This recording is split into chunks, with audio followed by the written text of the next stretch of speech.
Good morning, students.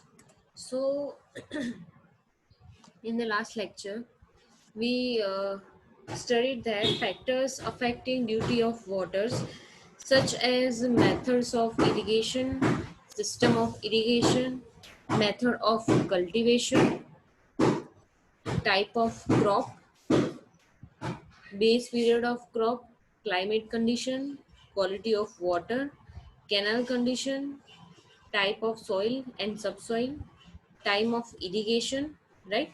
So these all are the factors which is affecting the duty of water, and because of losses of water there is also affect most of the duty of water, right? So this 12 types, these are the 12 factors which is affecting duty of water. So now we next see that what are the methods of improving duties, right? There are such methods which really improving the duty, such as when once various factors affecting duty are properly understood, the duty can be improved by making those factors less effective, which tends to reduce the duty. So starting with this methods, first is suitable method of applying water to the crop should be used, right? So the duty of water may be improved by this all the type of measures, right? So first is suitable methods of applying water to the crop should be used. The second one is land should be properly plugged and leveled before showing the crop, right? So it should be given in good tilth. Understand? Next is the land should be cultivated frequently, since frequent cultivation reduce loss of moisture, especially when the groundwater is within the capillary reach of ground surface. Right. So next one is the canal should be lined. This reduces seepage and percolation losses. Also, water can be conveyed quickly, thus reducing this evaporation losses. Next one is a parallel canal. It should be constructed if there are two canals running side by side. The FSL will be lowered and the losses will thus be reduced. Next is the ideal length of the canal. The ideal length of the canal should be reduced. The alignment of canal either in sandy soil or in fissured rock should be avoided. The canal should be so aligned that the areas to be cultivated are concentrated along it. The source of supply should be such that it gives a good quality of water. The rotation of crops must be practiced. Next is volumetric method of assessment should be used. Next is the farmers must be trained in the proper use of water so that they apply current quantity of water at correct timing, right? Next is the land should be redistributed to the farmers so that they get only as much as land as they are capable of managing it. Next is research stations should be established in various localities to study the soil, the seed, and conservation of moisture. The problems concerning the economical use of water should be studied at research stations. The next is the canal administrative staff should be efficient, responsible, and honest. The operation of the canal system should be such that the farmers both at the head of the canal as well as at the tail end gets water as they need it, right? So these are the methods of improving duty. With the help of these methods we can improve our duty of this water. It should be such points which is more important, which is land should be properly plugged and leveled, land should be cultivated frequently, canal should be lined, canal should be constructed, earlier length is reduced, right? It's mainly depends on the methods of applying water to the crops, right? The alignment of the canal either in sandy soil or in a fissured rock soil should be avoided. Source of supply such that the good quality of water here, rotation of crops must be practiced, volumetric methods of assessment used, farmers must be trained, right? There are some research stations available to study all this soil seeds and conservation of moisture and the further studies. This canal administrative staff should be efficient, responsible, and honest, right? So these are these key points of these methods are improving the duty. Next is evapotranspiration. Evapotranspiration, right? So mainly consumptive use. During irrigation, the amount of water applied should be such that moisture content of the soil is raised to its field capacity, right? So after irrigation discontinued, the moisture content of the soil is reduced to transpiration by the plants and evaporation from the surface. So the total water lost from the soil due to transpiration and evaporation is known as evapotranspiration or the consumptive use, right? So evapotranspiration or consumptive use of water by a crop is a death of water consumed by evaporation and transpiration, right? So due to crop growth includes water consumed by weed growth. So consumptive use mainly is equal to evaporation plus transpiration, right? So is equals the summation of this evaporation and transpiration is called evapotranspiration. Uh, as you know, this all divided into this two sub process, evaporation and transpiration. So evaporation occurs on surface of open water or from vegetation and ground surfaces, and transpiration is the removal of water from the soil by plant's roots, transported through the plant into the leaves and evaporated from its leaves strata, right? So typically combined in mass balance equations because the components are difficult to partition. Evaporation mainly divided into two parts: this evaporation and transpiration. And evaporation must be on the open water, soil, and vegetation surfaces, where transpiration occurs in this plant roots, right? So next is transpiration.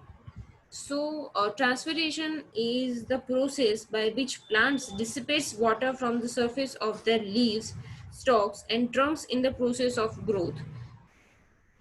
So, in general, transpiration is the loss of water in the form of vapor from the plant,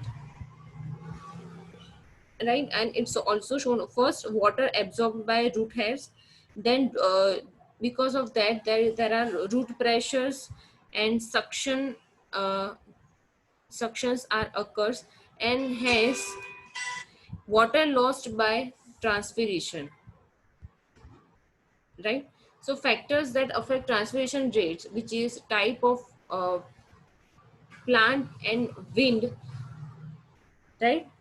So we mainly talk about this as much as 99% of the total water received by a plant through its roots is the lost to the atmosphere by this process. So this consumptive use is expressed in hectare into meter per hectare or depth of the season, depth of the water in meters for specified period in such days, month, or crop growing season. So consumptive use of water for each crop can be determined, which gives the requirement of the crop.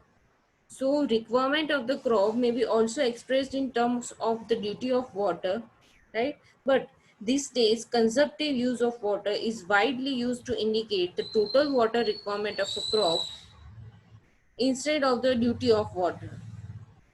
So the consumptive use of water depends on a number of factors enumerated below, the such as type of plant, wind, plant available water. So portion of water in a soil that can be readily absorbed by the root zone and the amount of water released between the field capacity. Field capacity means Fill capacity means amount of water remaining in the soil after gravitation flow has stopped. And wilting point is known as amount of water in the soil at 50 bars of suction, right? So, also evaporation from the soil, temperature, humidity of air, wind velocity, growing season, precipitation, and water level. These all are the factors which directly factors which depends conservative use of water mainly depends, right? So next is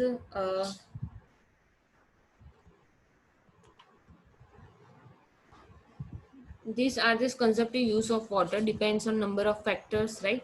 So first one is evaporation from the soil, temperature, humidity of air, wind velocity, growing season, precipitation, water table, daytime hours, intensity of sunlight, type of crop, cropping pattern, soil and topography, nature of leaves of plants, method of irrigation, depth of water applied in one watering stage of growth, amount of foliage of plants, quantity of readily available soil moisture. So these all are the factors which general conservative use of water mainly depends, right? Now we going forward to this topic, potential versus actual evapotranspiration, right? So we understand that it is starting with this potential evaporation evapotranspiration. So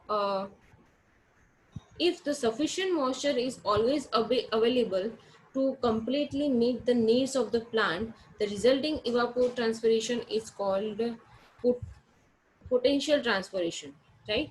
So in this in the other words, we can also say that it is the amount of evaporation that will occur if an unlimited amount of water is available, right? So next we see that actual evapotranspiration. So the real evaporation transpiration occurring in a specific situation, right? So it is the amount of evaporation that occurs when the water is limited, right? And for large areas can use a mass balance approach to calculate. So the all the so at the moisture content is the soil corresponding to the fill capacity. The water supply to the plant is adequate and hence AET means actual evapotranspiration will be equal to PET means potential evapotranspiration, right? Or in the other words, the ratio of AET divided by PET will be equal to 1. With the reduction in the available moisture in the soil, the ratio of actual uh, actual by potential evapotranspiration decreases, and finally actual evapotranspiration will be zero at a permanent wilting point, right? So for the so these are this mainly potential evapotranspiration and actual evapotranspiration, right? So evaporation, we understand evaporation, the phase changes of water from liquid to gases. The rate of evaporation is driven by vapor pressure deficit, right? So the function of the ability of air to hold the water based on air temperature and relative humidity. The energy in the water largely based on temperature. Net evaporation causes where ceases where the air has reached the saturation vapor pressure. Okay. So there are some measurements of conservative use of water. So this there are two methods. First is directly measurement method, and second one is use of empirical formula.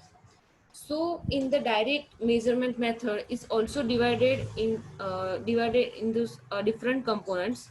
First one is tank and lacimeter method. Second one is field experiment method. Third one is a soil moisture study. Fourth one is a integration method, and the last method is inflow and outflow studies. In the second method, use of empirical formula has also divided into the subcomponents.